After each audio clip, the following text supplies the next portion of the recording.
पुनः इस वीडियो में आपका स्वागत है। पिछला जो वीडियो मैंने बनाया था भगवान क्या है, उसके बारे में कई लोगों के कुछ प्रश्न आए हैं। मैंने परम शक्ति के 3 गुणों की बात की थी, तो उसमें प्रश्न उठना स्वाभाविक है कि जब तक हमें उस त्रिगुणी शक्ति, त्रिगुणी माया का अनुभव नहीं होता है तो मन की सीमित शक्तियां हैं, मन सीमित रूप से सोच पाता है, तो वो बातें समझ में नहीं आ सकती हैं। एक प्रश्न ये आया था कि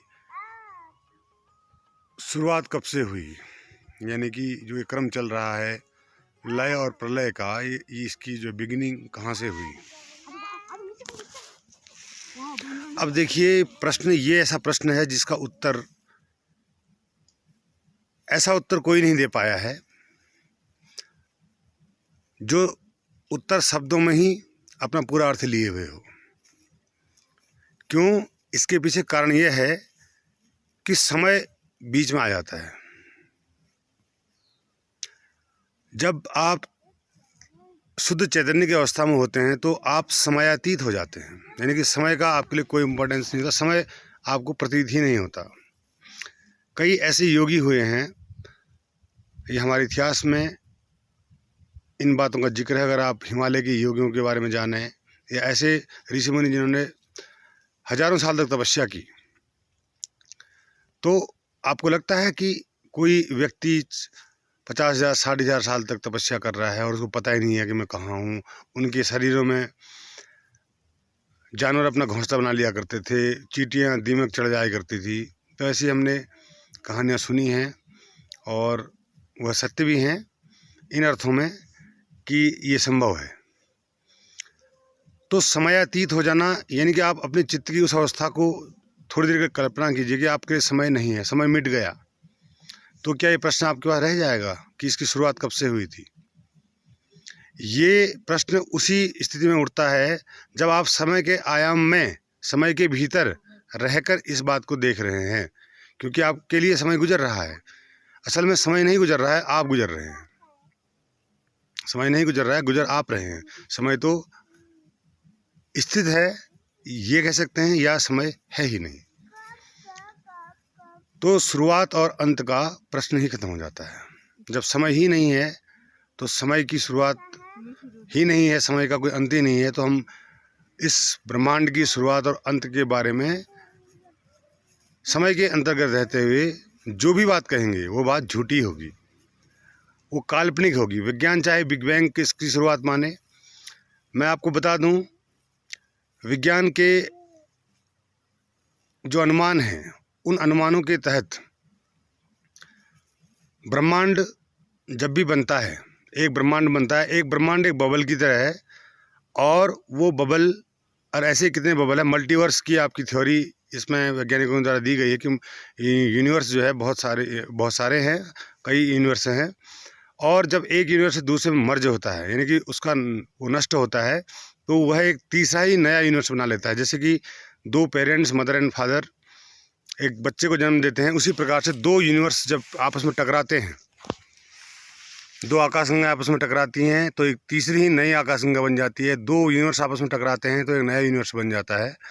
तो जो बिग बैंग की कल्पना वैज्ञानिकों ने हमारे सामने रखी, उन्होंने प्रकाश के गति के आधार पर यह कल्पना दी है कि बिग बैंग हुआ था, क्योंकि प्रकाश की किरण जो हमको प्राप्त हुई है हब्बल टेलीस्कोप में या कि अन्य टेलीस्कोप में, तो उसके आधार पर, उन पैटर्नों के आधार पर, उन तरंग दैर्ध्यों के आधार पर विज्ञान ये कहता है कि एक स्मॉल पॉइंट से जो है संसार की रचना हुई थी।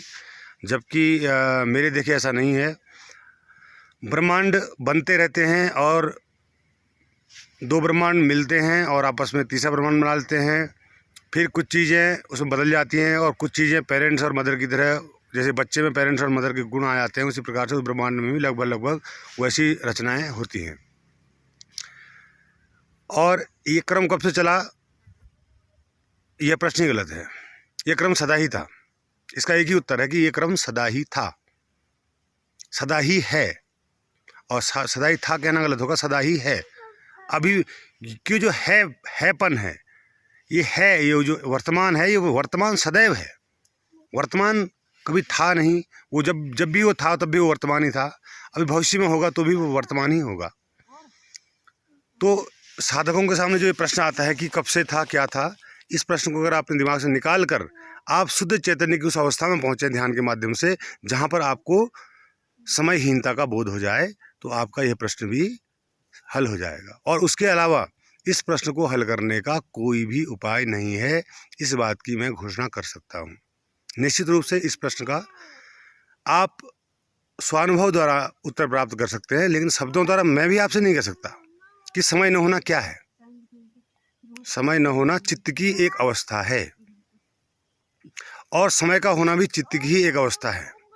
आप शरीर में आते हैं अपने इस चित्त की अवस्था के कारण ही आते हैं, इस चित्त की अज्ञानता के कारण ही आप शरीर में आते हैं। अगर आपका चित्त उस अवस्था को प्राप्त कर ले जब समय नहीं है, तो फिर आपको शरीर में आने की कोई अवस्था ही नहीं है। आप समयातीत हैं और शुद्ध चैतन्य ऊर्जा बन जाएंगे आप। और शुद्ध चैतन्य ऊर्जा सर्वत्र है, यत्र तत्र है, पूरे ब्रह्मांड में फैली हुई है। जैसे एक बूंद समुद्र में गिर जाती है और वो अपना अस्तित्व खो बैठती है, उसी प्रकार आप भी अपना अस्तित्व खो बैठेंगे। आप अपने मैं को खो बैठेंगे, आप अपनी अहम तत्व को खो बैठेंगे, और अहम तत्व को खोते ही आप क्या हो जाएंगे, सर्वत्र हो जाएंगे। यानी कि वही परमात्मा हो जाना है। मनुष्य का परमात्मा हो जाना वही है कि जब तक पानी एक बूंद की तरह है, बिहेव कर रहा है, व्यवहार कर रहा है, तो उसके अंदर मैं अहम आ जाता है। अब इसको मैं, अगर कोई विज्ञान का विद्यार्थी इस बात को सुन रहा हो तो समझ सकता है कि आप के जो 3 मूल कण हैं, प्रोटॉन, इलेक्ट्रॉन और न्यूट्रॉन, वो क्वार्क से अप क्वार्क और डाउन क्वार्क से बनते हैं, और उन्हीं के अकॉर्डिंग उनके अंदर चार्ज भी आता है, नेगेटिव और पॉजिटिव चार्ज आता है। और क्वार्क बनता है, या ग्रेविटॉन हो, या मेसॉन हो, या कोई अन्य पार्टिकल हो, उनकी सूक्ष्म अवस्थाओं में जो भी मूल हिग्स बोसॉन तक हमने इस हिग्स बोसॉन या गॉड पार्टिकल, जो भी आप उसको कहें, गॉड पार्टिकल और हिग्स फील्ड कोई भी पार्टिकल मासलेस होता है, और मासलेस पार्टिकल अगर हिग्स फील्ड के संपर्क में आता है तो मास गेन कर लेता है। मास गेन कर लेता है, तो अब हिग्स फील्ड क्या है और वो हिग्स बोसॉन क्या है, पार्टिकल क्या है। Particle is a state of matter which have volume, which is occupying a space, that is called Higgs boson. And Higgs field is energy which is laying everywhere, which is spreading everywhere. तो वो सब जगह फैली हुई है ऊर्जा। अब यहाँ पर से द्वैत उत्पन्न होता है, और अध्यात्म को भी आप इस बात से जोड़ सकते हैं। द्वैत कहाँ से उत्पन्न होता है? दो जहाँ से दो चीज़ें उत्पन्न होती हैं, वहीं से अहम तत्व भी उत्पन्न होता है, मैं और तू। जबकि जो मास्टर्स पार्टिकल है उस हिग्स फील्ड के बगैर अस्तित्वहीन है, because it has not mass, it has not energy, it has just space. In that condition if two, अब उसको आप कंपेयर कर सकते हैं मदर और फादर से, है ना। Mother is a Higgs field, father is a that particle Higgs boson.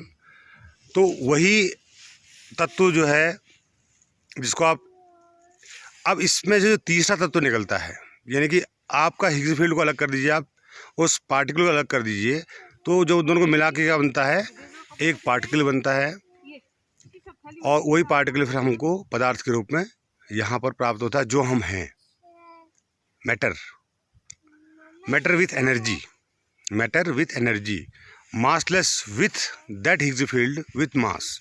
तो ये हम हैं। तो आपकी जो आत्मा है, आप उसको एक प्रकार से कल्पना कर सकते हैं कि दिस इज हिग्स फील्ड, और जो मासलेस पार्टिकल है वो आपका ये शरीर है, जिसको आप सौ भी कह सकते हैं। उस एनर्जी के बिना इसमें कोई मास नहीं है, कोई एनर्जी नहीं है, कुछ भी नहीं है। तो इस प्रकार से आप इसको समझ सकते हैं। और लेकिन बातों से, शब्दों से इसको हम कितना ही समझाएं, ये तब तक समझ में नहीं आ सकता है जब तक आप, विज्ञान चाहे कितनी प्रगति कर ले, लेकिन तब तक आप उस चीज़ को समझ ही नहीं पाएंगे जो चीज़ मैं आपसे कहना चाह रहा हूँ। तो इसीलिए मित्रों, आप ध्यान में उतरिए, ध्यान करिए। ध्यान के माध्यम से आप उस ऊर्जा के तल को तक पहुंच पाएंगे और ये समझ पाएंगे कि समयहीनता क्या होती है, और आप उस एनर्जी और उस ऊर्जा को अपने अंदर महसूस कर पाएंगे कि क्या आप हैं क्या। तो अगर कोई प्रश्न किसी साधक का इसमें रह जाता है इसके बावजूद भी, तो मैं उसके लिए अगला वीडियो बनाऊंगा। तब तक के लिए अपना ध्यान रखें और ध्यानमय हो जाएं। धन्यवाद।